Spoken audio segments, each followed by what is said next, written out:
স্থানীয় সময় বুধবার কেরেম শালম বর্ডার ক্রসিং এর কাছে জড়ো হন ইসরায়েলি আন্দোলনকারীরা। এ সময় গাজায় প্রবেশ করা মানবিক সহায়তা ট্রাকগুলো থামানোর চেষ্টা করেন তারা। তাদের দাবি, অবরুদ্ধ উপত্যকায় পাঠানো এ সহায়তা ফিলিস্তিনের স্বাধীনতাকামী সংগঠন হামাসের হাতে যাচ্ছে।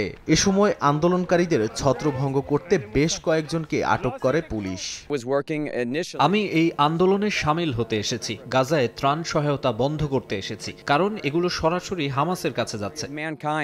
শুধু ত্রাণ সহায়তার বিরুদ্ধে অবস্থানরত আন্দোলনকারীরা রাস্তায় নামেননি, ছিলেন মানবিক সাহায্য নিরাপদে পৌঁছে দেওয়ার পক্ষের সমর্থকরাও। তাদের দাবি, গাজার অবস্থা ভয়াবহ, জিম্মিদেরও খাবার নেই, এই অবস্থার উন্নতি জরুরি। আমরা সকালে এখানে এসেছি কারণ কট্টর ডানপন্থীরা মানবিক সহায়তার ট্রাকগুলো অবরোধের চেষ্টা করছিল। আমরা পুলিশের সহায়তায় তাদের পিছু হটতে বাধ্য করি।